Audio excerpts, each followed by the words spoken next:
All right, so we'll go ahead and get started. Won't take up too much of your time. I want to thank you for joining us today for this Zoom call with Legacy Flight Academy. Couldn't be more elated to be able to do this on my birthday. To sound excited would be an understatement, right? Again, for those who are not familiar with Legacy Flight Academy, I've had the opportunity to work with them and get situated here. Probably for about the last 4 or 5 years now, so I am a board member. Interesting thing about that is LFA is a predominantly U.S. Air Force, active duty Air Force organization, and I'm the only Navy guy. So I get picked on a little bit, but it's fine. You know, go Navy. What we'll do today, again, on my birthday, again, I'm honored to be able to not only share my story and kind of talk about what I'm doing right now, but how I got here. I'm not the traditional pilot, so to speak. A lot of people you'll meet, they say they knew at 4, 5, or 6 years old that this is what they wanted to do. For me, that wasn't the case. Growing up, being a pilot wasn't really an option or a thought in my mind. So therefore, later in life, for those of you who are trying to figure out what's going on, what you're going to do later, there are a lot of options out there. For me, this is my 4th career, maybe my 5th career.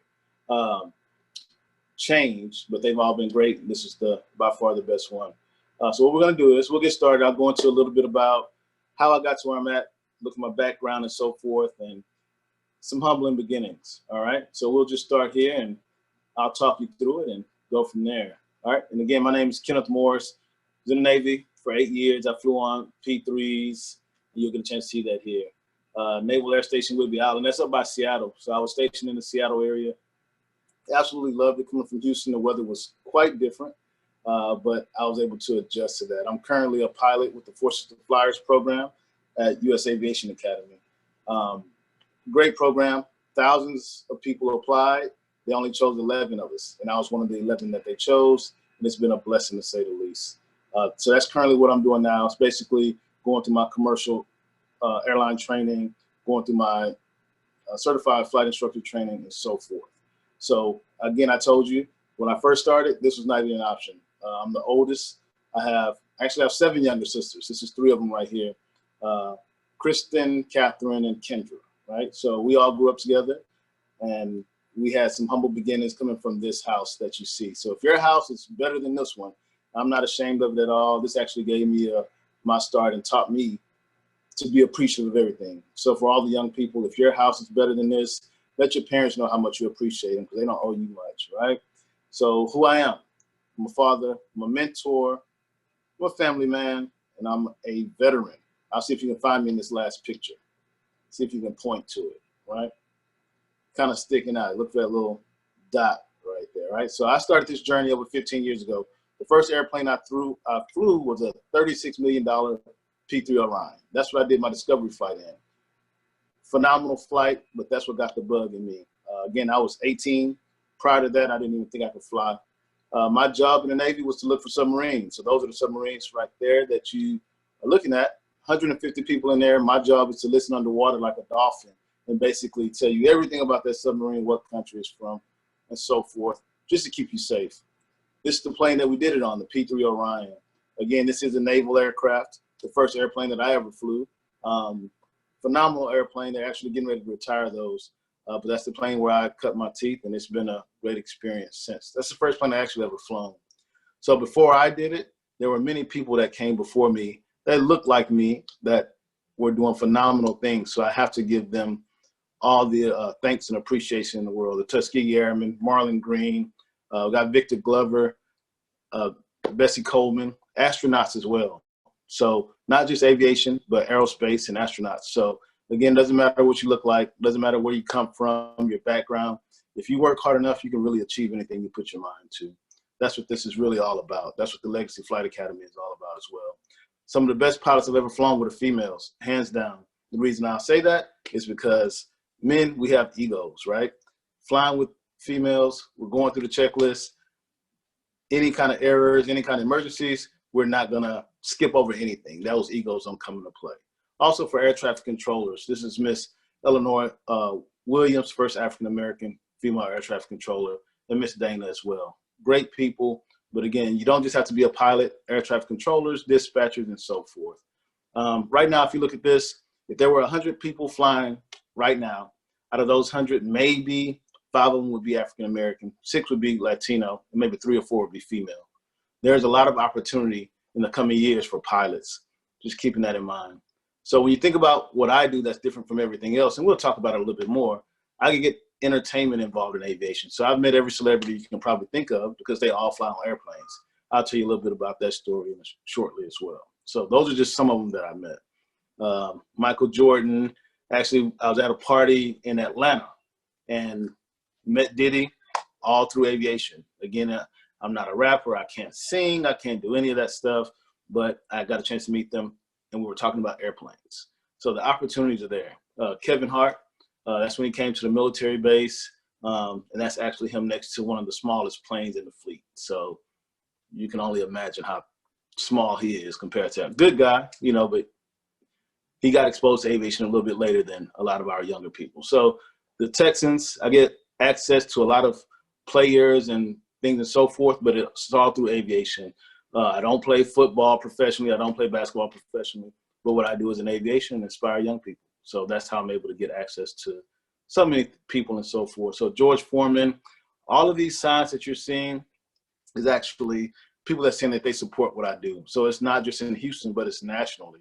And that's what I'll talk to you about today is how do you improve your network?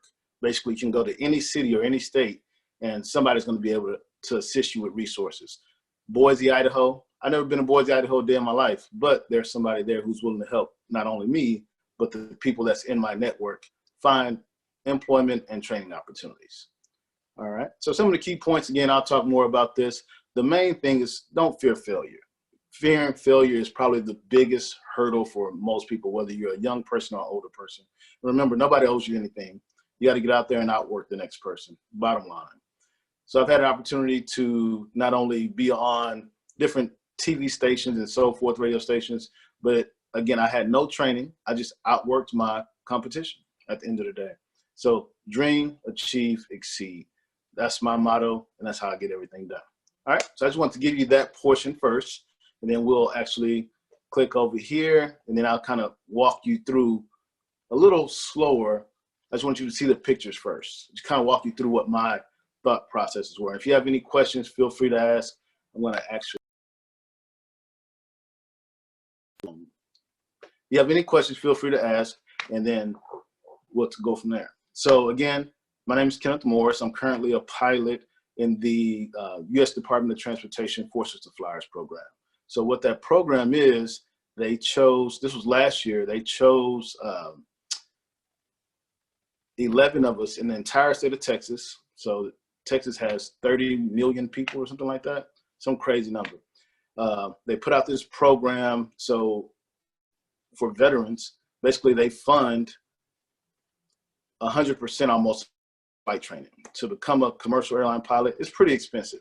That was the biggest hurdle I had. I had the passion, but I couldn't afford it. It was like $80,000. So it's kind of hard to get over that barrier. So what the U.S. Department of Transportation did, they came up with a program.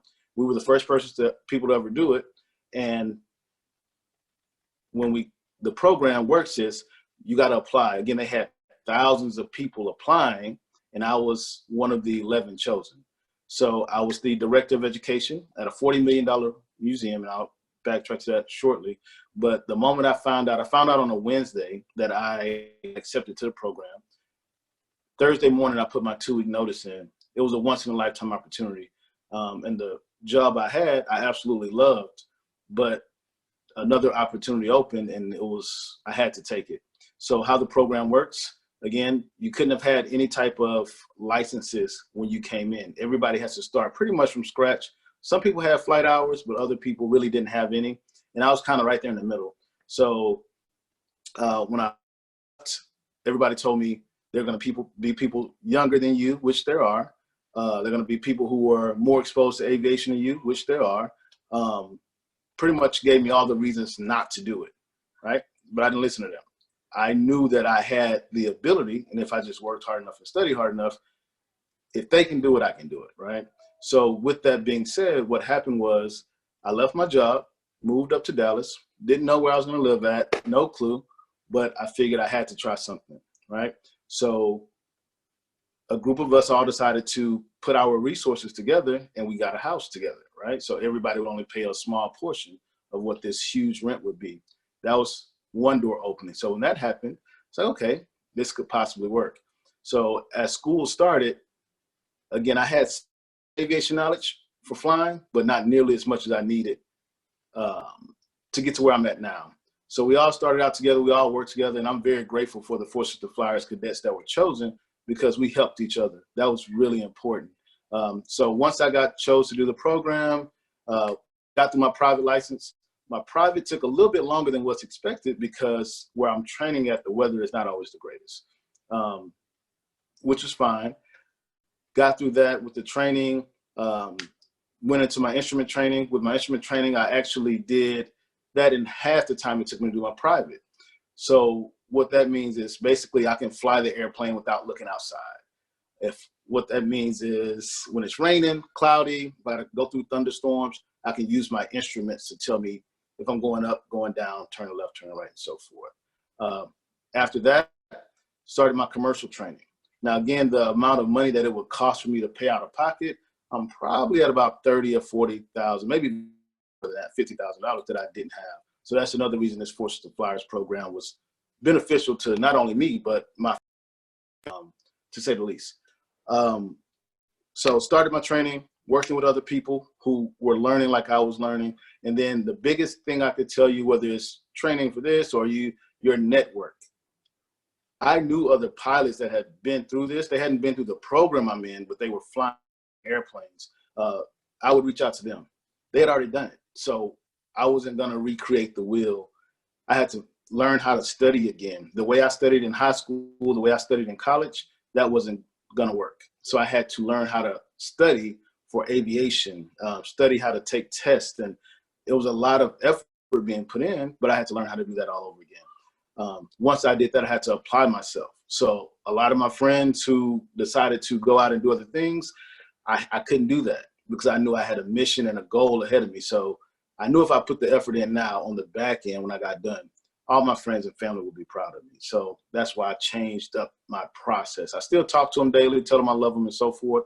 But when it came time to fly, I knew I had to put that to the side as far as the fun aspect of it. And it paid off. So currently where I'm at now with the training is I'm going through my commercial multi. So basically flying an airplane with 2 engines on it. So we do all these maneuvers. Basically what we practice every day is, what if something happens? What if an emergency happens and you're not ready for it? Basically you're flying and the engine cuts off. What do you do? So in my head, I have to know, mixture props, throttle full forward, pulling back on the flaps, gear up, electric fuel pumps on. I need to know that mentally, and then I use a piece of paper, a checklist to make sure I did it right. But we study that over and over and over and over and over. So that's the key point, putting that work in so that when it comes time, if that emergency ever happens, it's just like you don't even think about it. You know what to do. Then you have a checklist right here to make sure that, basically, what's going on. So that's the part of my training I'm on now. So once I finish this part, my commercial training, then it's the CFI portion. CFI is Certified Flight Instructor. So once I become a certified flight instructor, I get to teach other people. So here I am exposing all these young people to aviation, but now I can actually take you in the plane, teach you how to fly, and certify by the Federal Aviation Administration to sign you off. So that's what the biggest accomplishment would be, is being able to teach others how to do what I do. And what gives me a aspect is, again, like other pilots I mentioned earlier, a lot of people started at 4 and 5 and 6 years old because their father was a pilot, their grandfather was a pilot, their uncle was a pilot. So that's what they knew they wanted to do. For me, it wasn't like that. I have great uncles and fathers and all, that's all great, but aviation wasn't something that was taught to us, right? And in my neighborhood, I never a pilot that looked like me. A pilot that looked like me never came to my school or anything like that. I have no memories of seeing a pilot or somebody that flies airplanes that looked like me. As a matter of fact, it was 35. I was 35 years old before I seen the first person from my neighborhood that flew airplanes that wasn't me. So again, that exposure early was really key. But again, that's the Forces to Flyers program. That was one of 6 scholarships that I won. So that's what I want to talk about real quick, just to kind of changed the pace about, okay, this is where I'm at right now, but how did I get here? Prior to this, I was the director of education for a museum, Lone Star Flight Museum in Houston. Great museum, flying museum. Right now they're shut down due to the COVID-19 pandemic. But if anybody's in Houston and you haven't been to the museum, it is a phenomenal place. We have great volunteers, great young people, and so forth. But I'll tell you how I got my scholarships. I know my niche, right? So I wasn't gonna apply to 300 scholarships, just cold calling people, hey, do you have money for me to fly, blah, blah, blah, blah. I felt like my time was more important than just finding random people asking for. Some people that work, but for me, I didn't do that. I applied for 8 scholarships and I got 7 of them. So this is what I did. Again, when I talked about my network earlier, your network is extremely important. The people that I knew that were higher up in aviation, I told them what I wanted to do. I told them, hey, you know, I'm great. I love being at the museum, helping kids. I absolutely love this, but I want to try this commercial airline route. So as I spoke to them, they started connecting me with other people. So for example, my first scholarship was from the Organization of Black Aerospace Professionals. One of the board members who I knew personally told me about a scholarship that was approaching and wrote a letter of recommendation for me. So a letter of recommendation saying that, hey, this is a good guy, he has good character. If we invest in him, our money will be well spent. So when he wrote that letter of recommendation, it put me higher up on the list. I still have to do some work, but at the end of the day, my network, the person that I knew, helped me out. That was the very first scholarship I got. I think that was $2,500, but that was just enough to get me rolling. So after that, I applied for other scholarships. I got a scholarship from the Aviation Community Foundation. I think it was $5,000. So I'm like, okay, $7,500. Now, mind you, I'm working with a family, paying all these bills. There's no way I could put this money towards flying because I have a family to take care of. So $7,500. Okay, this is my second scholarship. I said, and this was the second scholarship came from another contact that I knew. The third scholarship was from the Stripes to Bars. So Stripes to Bars, again, was a personal connection. Hey, Kenneth, here's an opportunity for you to fly, but you have to compete with everybody else, but we still want you to submit an application. But we know you personally, so that helps. So it's still a fair shot, but how are you gonna separate yourself from everybody else? That was the question. My fourth scholarship was from Colorado Veterans Project. My fifth scholarship was from Live Like Luke. I think I got $7,000 or something like that. Again, and somebody connected me to these scholarships. So the reason I'm telling you that is you can go online and Google all these scholarships and so forth, because that's what I did at first. But I was wasting so much time because I either didn't qualify due to my age, I didn't qualify due to where I lived, I didn't qualify due to my gender. It's just, for whatever reason, I didn't qualify. So why was I sending all these applications and it was taking so much time? So again, what I would say, if you're looking for any kind of money for grants or scholarships or whatever, I'm not a believer in just sending out 1,000 random emails, hoping somebody see it. For me, my time is so important. I'm going to do the research first. I'm going to call them and I'm going to try to establish a relationship with them. One of the things that people don't do is when there are opportunities to go volunteer and help somewhere, they don't do it. You know, sometimes you have to give of yourself. You have to have what they call skin in the game, right? I went to so many events where nobody paid me. Sometimes I even have to pay my own money just to establish those relationships. And you can do that at 15, 16 years old.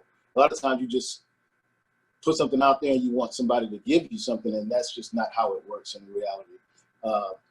I said that to say as well, even when it comes to getting hired, when I was hiring people at the museum, it wasn't based on just you sending in your resume. We're gonna have a conversation, we're gonna have multiple conversations, so I wanna see the person that I'm hiring. It's the same thing with scholarships.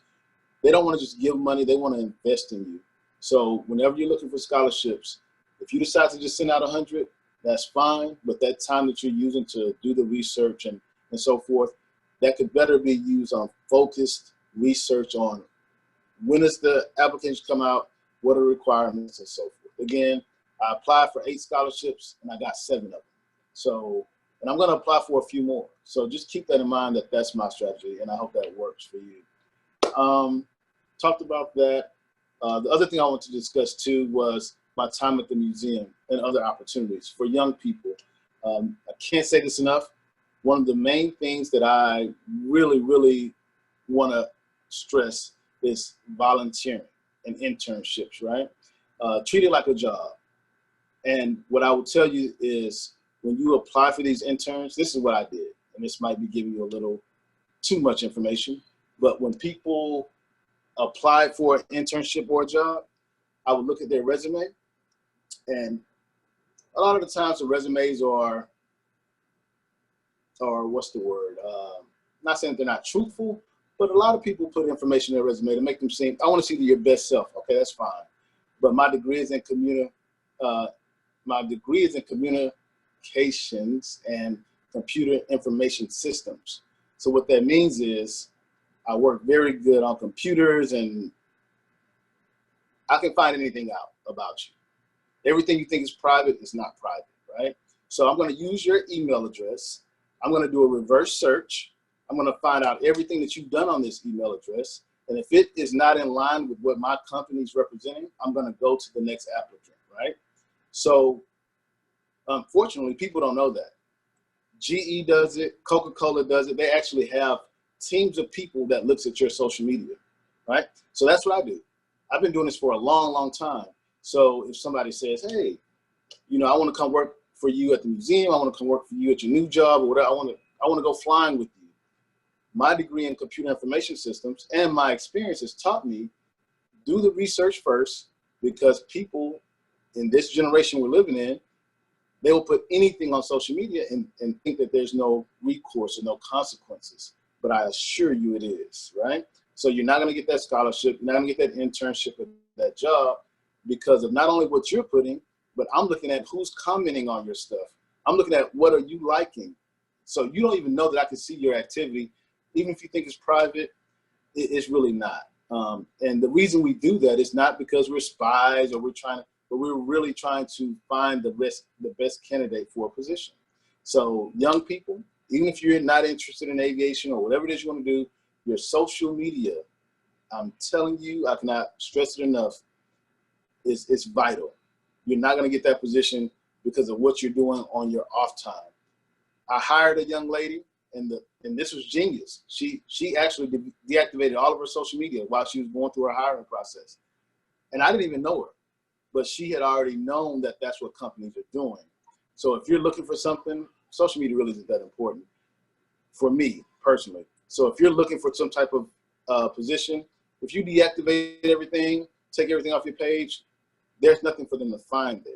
I'm not saying to be deceiving, but for me as a hiring manager, as somebody who's going to employ you to do certain things, I want to see who that real person is, who that character is. So just keep that in mind as you're looking out for future opportunities, especially scholarships, whether it's flying, football, basketball, music, art, whatever the case may be, somebody's looking at what you're doing, your digital footprint. I can assure you that, all right? So we talked about how I got to where I'm at, talked about what I did before I came here, talked about the social media, the stuff that's pretty much what everybody's doing. I'll talk to you about another thing that I think is a pretty hot topic right now, as far as where the industry is going. There's no secret that there are a lot of aviation professionals retiring, not just pilots, the mechanics, the air traffic controllers, they're all retiring. Not they're all retiring, but a large group is retiring just due to their age or their experience and so forth. So there's a lot of opportunity there, right? So one of the things that I would highly advise for those looking to join the aviation community, don't just stick to one thing. Like I fly airplanes, but I always go talk to the air traffic controllers. Probably my closest contacts are air traffic controllers, which is weird. You would think that I hang with a lot of pilots, but I really don't. I talk to a lot of air traffic controllers. And the reason for that is you get to see a different aspect. While we're up there flying, you know, out, you know, Skyhawk, 123 Delta Bravo, 6,000 feet, requesting flight following to Intercontinental, right? The entire flight there, I got somebody on the ground who's looking out for my safety. To me, that person is important. So we have to give them the same respect. The pilot, I mean, that is a great job, but there are other people who are making that flight that are equally, if not more important. The maintenance people, extremely important, right? So the pilots, we get a lot of, but you know, we're doing the transporting from A to B, but besides being a pilot, like the mechanic, and this is on the civilian side and the military side, the mechanics, the dispatchers, we even got the people that cleaning the windows and so forth. Not only dispatchers, the air traffic controllers, like I mentioned, the engineers. It's so many people that's making up this one unit. So as you're looking at different opportunities, if you want to be an entrepreneur in aviation, I tell people all the time, the easiest way that I've seen is if you were to start a detailing business. We've seen car wash detailers. We know what it's like to be able to drive your car to somewhere, whether it's a big fancy building or not, or underneath a shed at somebody's house. If they have a mobile detailing business and they're doing that to cars, why can't you do that to airplanes? There's really no reason why you can't. Look at somebody else that's already being successful at it. Create a business plan. It doesn't have to be 100 pages, but have an idea of where you're going, have some type of idea of where you're going. And then you have to go out there and put the legwork in. You're gonna have to go out there and put some effort in to learn that trade if that's what you want to do. So when it comes to aviation, there are so many things that people don't. We got our own lawyers. We got all those things that people are just unaware of, right? So entrepreneurial side, that's what I wanted to discuss as well in my, you know, in this Zoom call, the entrepreneurs. And I don't see any questions yet either too. So I'm gonna make sure that we don't have any. Give me just a second here. And if you have any questions, please feel free to send them in. Cause I'm actually just taking a look here, Q&A. What are some of the flight simulators that you think would help starters? That's a great question. For flight simulators, when I was first starting, I didn't have the opportunity to use the flight simulators, but it is a great help. I think, what is it? 11 now? Microsoft Sim 11, X-Plane 11, I believe. That's the newest one, but if you have 10, that's also a great one to use. I think the biggest thing that I tell them is if you're not practicing every single day at whatever your craft is, somebody else is out there practicing.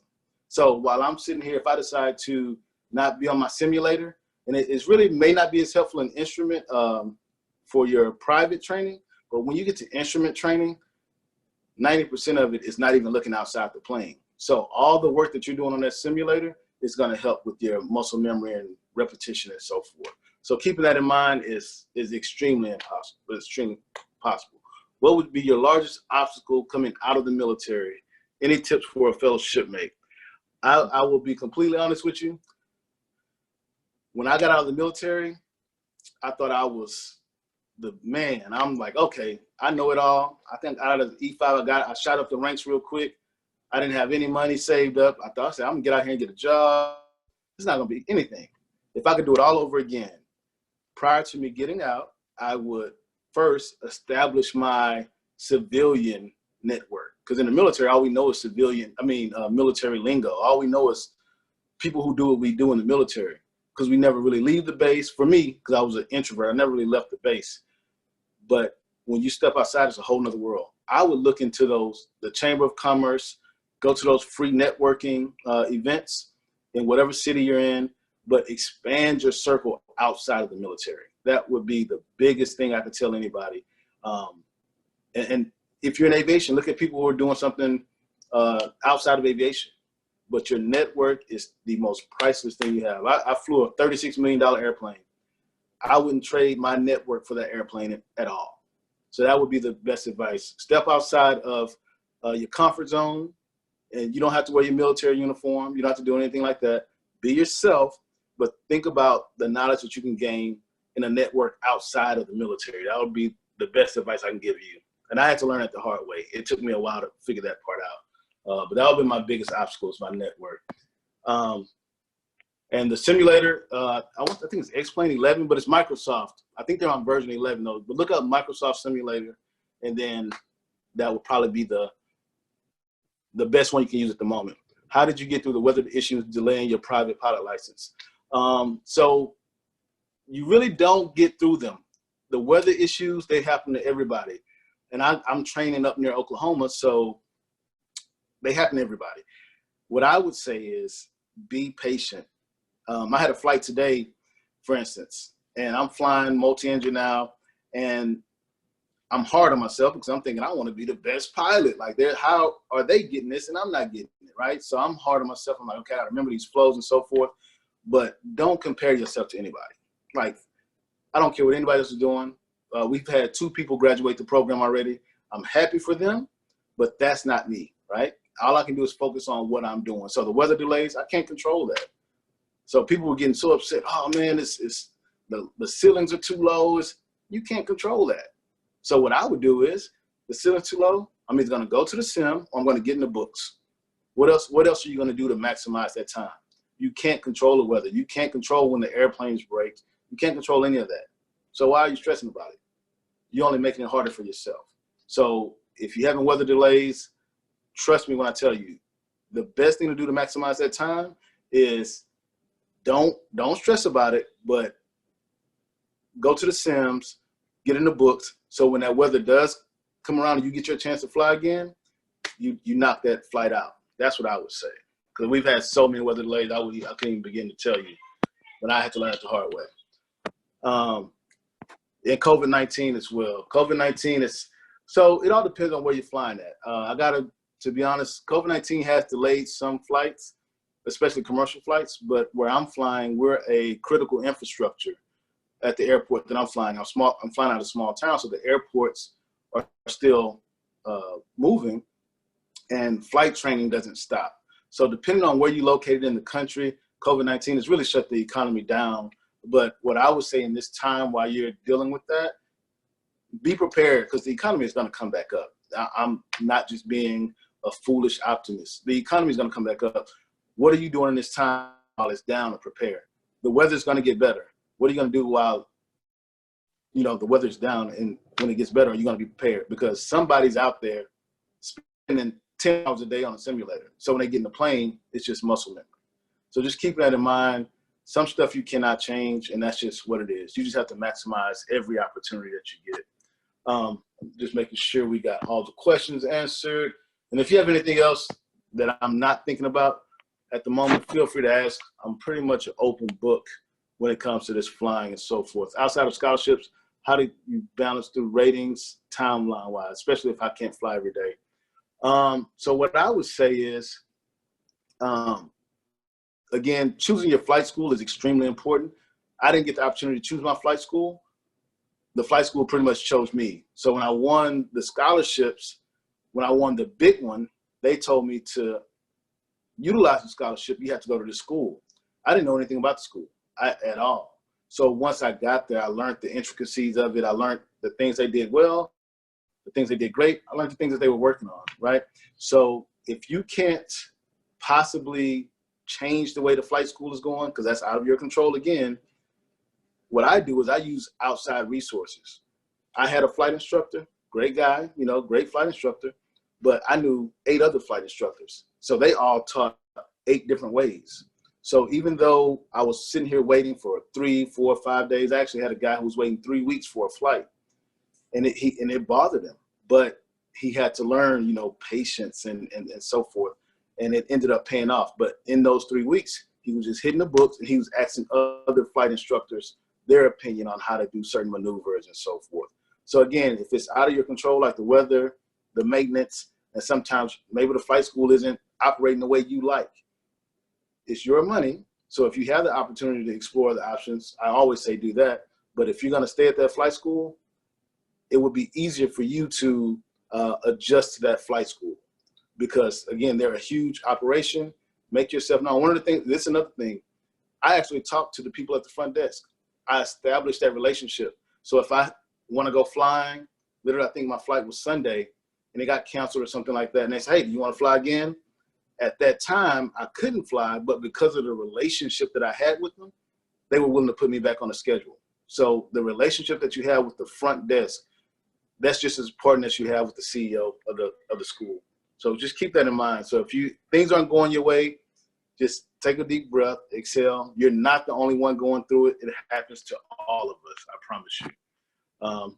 My son would be at the U.S. Coast Guard Academy. How can you pursue aviation if you are in the military?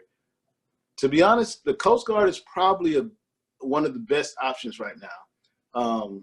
For those who are not familiar with Coast Guard aviation, they're really big on diversity as well as the Air Force and the Navy. But the Coast Guard, they have a really great program. I know quite a few Coast Guard pilots, and I work closely with the Coast Guard, especially in Houston, but they have a lot of opportunities scholarship-wise.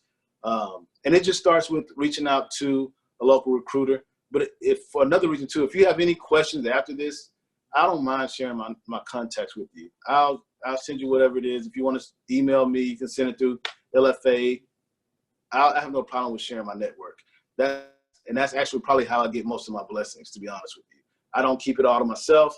If I can help you or I know somebody can help you, I'll send that to you. So if you're interested in the Coast Guard, who has a lot of great opportunities for flying right now, especially for diversifying their pilots, I would definitely say reach out to that recruiter in your area, or if not, you can reach out to me and we can figure that out together.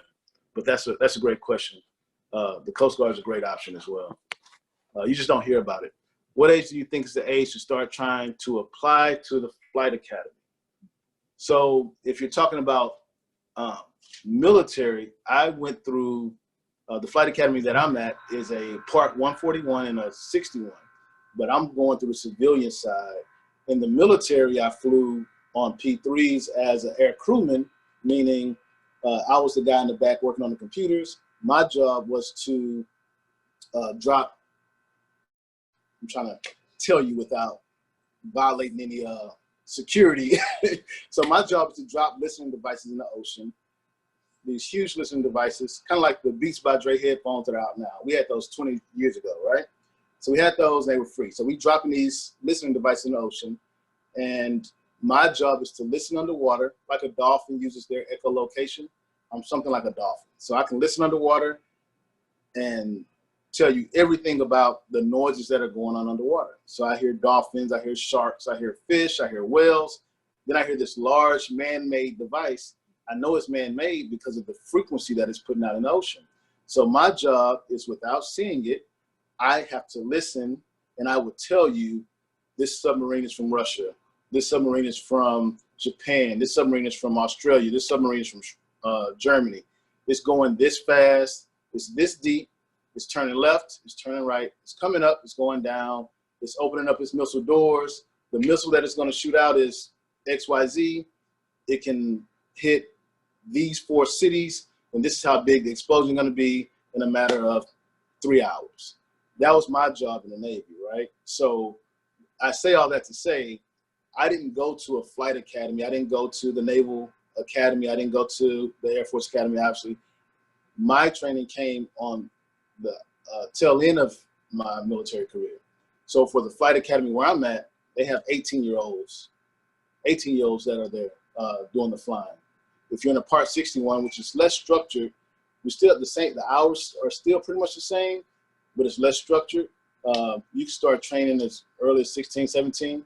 So the earlier, the better. I wasn't exposed to aviation until I was 18. So that's why I'm a little bit behind others, but I'm where I'm supposed to be in my thoughts. So that's a great question. So if you're going to a flight academy, that's a military academy or something like that, it's just like any other college. I would look at, what is that? Their age range to get into, again, a Naval Academy, the Coast Guard Academy. I think the Marines go to the Naval Academy as well, and then you choose, and West Point, and then the U.S. Air Force Academy. All great schools, but my grades weren't good enough to get into those schools when I left high school. Which brings me to my next point, right? If I knew then what I know now, when I was in school, again, I was the class clown. Like, I barely graduated high school, barely. And the reason I barely graduated high school was because the people I was around. In Houston, where I lived at, going to school was not the cool thing to do in my neighborhood, right? So if you're going to school and you're making all the good grades, you're kind of getting, you wasn't a cool kid. So me being a follower at the time, I'm trying to be the cool kid.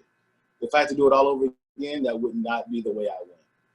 And the reason I say that is because now that I'm older, and my birthday is today, again, I grew another year older today, the way I see things and the way that they see things is quite different. Meaning, I have the jobs and have the connection, the network to the people that have the jobs, and those people who would bully me or tease me or make me do things that I probably didn't want to do, they're still trying to catch up, so to speak. So all that time that was wasted, so to speak, in high school, when I wasn't studying, when I wasn't doing my science or my math, I had to work 10 times harder when I got to the Navy. Because the rate that I had, I was an AW, the rate that I had, these guys were super smart, like super, super smart. But I was the only one that looked like me in the class. So every time I look around, I didn't see any other African Americans. I'm like, wait a minute, you know, I can't flunk out of here. So when they would finish the class day, we would go to class from 8 to 5, and then they would go off and do whatever they had to do. I would have to make myself stay for another 2 hours because I didn't understand how important the math was and so forth. So if I could do it all over again in high school, I would make those grades. I would worry about, you know, my friends and all that stuff. Like, I cannot stress that enough. They're going to be there. And if they're not there, then they're not your friends anyway, right? So that's extremely important. If I could do that over again, I would definitely focus on my math, my science. And again, college isn't for everybody. I'm not a military recruiter. It was good for me because I needed structure. I was out doing everything the wrong way. So if you have a support system now, if you have a guardian, a mother, father, uncle, sister, brother, somebody that's pushing you to stay in school, you are blessed, right? I had that, but I was still making the wrong decisions. As I look back now, even if you're not going to college and you decide to pick up a trade, you can be a plumber, you can be whatever it is. Everybody's not made for college. If you look up the job as a pilot, we have universities that have this career, but it's not, I think it's considered a trade. It's not considered like a career like a lawyer or something like that. So what I do is a trade. If I was going to go out and start my own company, I'm starting a trade as a pilot. So just keep that in mind. Your path may not be everybody else's. You're not going to get there when somebody else gets there. They're going to get there before you. That doesn't make you any less. If you get there before them, that doesn't make you any better. You know, everybody has their own way of getting there. Again, I have military friends that fly planes that are way faster than mine, fly way higher than mine, but I can't compare myself to them. I can only do what's best for my situation and my abilities. And you just learn from them. So that's the best advice I can give you if you're in high school and you're looking for opportunities, whether it's aviation or anything. Don't compare yourself to anybody else. All right, we got a bunch of questions. That's a good one. All right, I'm gonna look through a couple. And then if it's anything else, again, whether it's life stuff or aviation stuff, entrepreneur stuff, I'll tell you a couple of good stories that I think has helped me along the way. There's a lady by the name of 𝐬𝐫𝐞𝐫 White. And people always ask me, what's your biggest memory or your greatest memory from aviation? And a lot of people tell you it's the first time they soloed. For me, it wasn't. It wasn't my first solo. I mean, I remember it, but that wasn't the highlight of my career, my aviation career. And it wasn't in the military. We've done so many cool things in the military, but I'll tell you the highlight of my aviation career was being able to help induct Mrs. 𝐬𝐫𝐞𝐫 White into the Aviation Hall of Fame. So my role, I was the Director of Education at the Lone Star Flight Museum in Houston. Again, great museum, brand new. It's only been there a couple of years, about $40 million, flying museum, phenomenal place. And I noticed when I went into the Hall of Fame that many of the pictures on the walls were not very diverse. Let's put it like that. Weren't many women, weren't many minorities, right? So the funny thing is I was getting my hair cut one day, and then the barber said to me, hey, you should go across the street. The lady opened up her garage, a bunch of airplane things there. It looked like, I think her husband did something in aviation. So it sparked my interest. Like, okay, let me just go see what's going on over here, you know, because I'm just an aviation enthusiast, and he's right across the street from my barber. So I walked across the street, and I knocked on the door, and the older lady, she had a caretaker. So I knocked on the door, and she said, yes, how may I help you? And I'm thinking, yeah, I just wanted to speak to the lady or the man of the house. And she said, are you a reporter? And I'm thinking, no, I'm not a reporter. I'm just in aviation and I work at the museum. I just wanted to let them know what we had at, just opening up in Houston. Well, she's not available right now. You can come back. I had to come back like 3 or 4 times. Like they would not let me talk to her. So I'm thinking, okay, this is interesting, right? So the 4th time I went in and talked to her, told her who I was, and she asked me, so did James send you? And now the aviation community is pretty small. So I'm thinking, who is James? Then she said, James Miller. And I said, I know somebody named James Miller. He's a part of Black Pilots of America. Again, this is my network. When I went and talked to him and got some information on who I was talking to, her name was 𝐸𝐿𝐫𝐷 White. She was 104 years old at the time. She was the first African-American female to get her pilot license in the state of Texas. With that being said, she was a national treasure and nobody knew she was there. For me, that was a blessing because nobody in Houston knew she was there. When I say, let me rephrase that, I take that back. I won't say that nobody knew she was there. The people in my circle were not exposed to all the things that she did, the great things. Her husband was a Tuskegee Airman. So I took it upon myself to go to my CEO at the time, 3-star general from the Air Force. I never worked for a 3-star before. We are night and day when it comes to where he was in the military and where I was. I told him about her. I introduced him to her, and they did all type of background checks to make sure that, everything I was saying was valid. I was offended at first, but, this is what we have to do to get our say-so and get our pictures in the wall and so forth. But 𝐸𝐿𝐫𝐷 White was on the short list to become only the 2nd African-American female in the Texas Aviation Hall of Fame. The only other person was Bessie Coleman, who was born in Atlanta, Texas. So being able to help get 𝐸𝐿𝐫𝐷 White into the Texas Aviation Hall of Fame for me has been the biggest accomplishment in my aviation career. Flying is fun. Engaging the youth is fun. I love that. But being able to get her into the Hall of Fame, and not only get her into the Hall of Fame, but she came to the gala that year. This is probably the last event she did publicly. And the astronaut Buzz Aldrin came.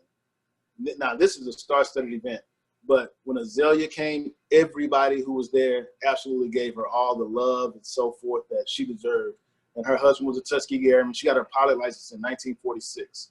So just think about it, the African-American female dealing with all type of setbacks and obstacles. She got a pilot license in 1946. And, just being able to be a part of that has been my biggest contribution to aviation, and I'm forever grateful for that. All right, little model M16. Okay, that's awesome.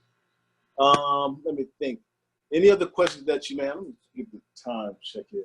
So if you have any other questions, also feel free to ask them. More information about Legacy Flight Academy. Again, you can always Google them. It's going to take you straight to the website. Not only take you to the website, but take you to the YouTube links and so forth.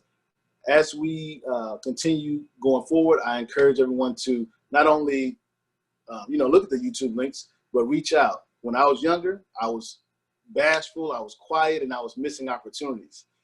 People always say a closed mouth don't get fed. So what that means is if you have a question, do not be afraid to ask. All they can tell you is yes or no. And not only yes or no, most of the time, especially in aviation, people are really helpful. They want to help you, right? So with Legacy Flight Academy, and now I'm blessed. Again, I'm the only Navy guy, and it's great Air Force guys. I mean, women, they're great. They don't really tease me. I was making fun about that part. But I have noticed that their work ethic and the things that they believe in, they put 100% effort in. So that's why I'm honored to be a part of Legacy Flight Academy. One of the events that they have going until the 30th of March is Tuskegee 99. So what that is basically on the 99th day, again, the Tuskegee Airmen, as one of the units, which ends March 30th, it's a drive, basically a fundraiser drive, so that we're able to continue doing what we're doing in young people. And I know COVID-19 has slowed a lot of the aviation down, but we have these phenomenal events called Eyes Above the Horizon, where we go to different cities and we take young people flying. We introduce them to other awesome pilots, male and female. Not only take them flying, but we put them in simulators. We do character sessions, mentoring, and so forth. You get an opportunity to meet the people instead of just seeing us on a camera. You can actually come up to us. Hey, I remember you said XYZ. Can I get some more information about that? So you get a chance to put a name with the face and get other information. So Tuskegee 99's opportunity, again, going to Legacy Flight Academy website. It is a phenomenal opportunity to not only give back, but help other people who are just unaware of what's going on. Where can we find you if we have, okay, what do you plan to do? I got 2 questions. So after I get my CFI, that's a great question. I'm not an airline guy. I'm gonna be honest with you. I flew in the military for a long time. A lot of people are, a lot of people are going through the program to go to the airlines.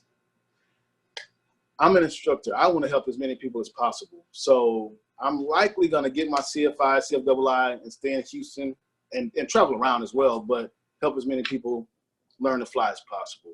Again, 1,500 hours is what you need usually to get to the airlines. And that's great. But for me, my passion is not just going to the airlines. If it happens, it happens. But I want to help as many people as possible, teach them everything I know, and then direct them on how they can get to the airlines. I'm a little bit older, so I want to let others have the fun that I had when I was younger. So that's my plan after I get my CFI, is to teach other people how to fly and sign them off. So if you have any other questions or you want to know anything else, again, go to Legacy Flight Academy. My name is Kenneth Morris. I'm on the LFA board. Again, I'm a pilot for the Forces to Flyers program here. They had thousands of applications throughout the country. I'm one of the people they chose. They say it was the best of the best. I thought it was funny, but I was blessed to have the opportunity to fly, and they pay for all my training. But if you want to look me up, feel free to reach out to the info there, and they'll connect you with me with any other questions you have. My email address, if you want that, I can give you my email address. It's just Mr. Kenneth Morris, MrKenneth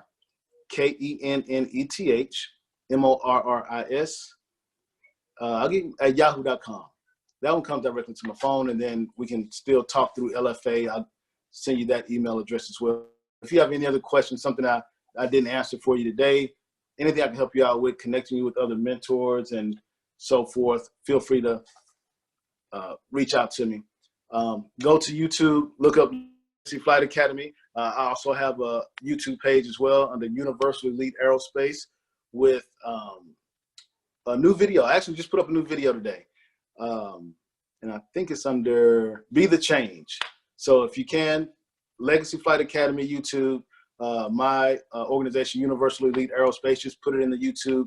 And then the first video to pop up is one I actually just put out. So that way you can even see me in my old neighborhood, the same information I gave you, kind of giving it to somebody on the video and doing audio and so forth. Again, I'm extremely glad that you were able to join me. If you have any questions, feel free to reach out via email, reach out to Legacy Flight Academy. Tuskegee 99, we're still pushing. We're going to get through this thing together. I assure you, once we get on the other end of this, we're going to start flying. We're going to start doing things, the new normal, but we will get back to having fun. I'm 100% sure of that. And LFA is going to be extremely excited. Thank you for everybody that tuned in. Thank you, 𝐬𝐿𝐫𝐞𝐿. Thank you for all my family and friends. Thank you for all the young people that tuned in. Ethan, I get a chance to see all of you. I wish I could be there celebrating with you, but I'll be back home. And again, oh, and thank you. Happy birthday. Thank you from Jamila. I appreciate it. I flew this morning. I actually told them I didn't want to fly because it was my birthday. I'll tell you, that's the one thing you don't do. As soon as you tell them you don't want to fly, they're going to put you on the flight schedule. So that's another secret. Don't tell them you don't want to fly because it's your birthday. I had to fly from 9 to 12. So again, thank y'all very much. I'm grateful for the opportunity. If there's anything that I can do to help you or LFA can do to help you, that's what we're here to do. And it's been a great, great time with you. All right. Have a good one. Bye-bye.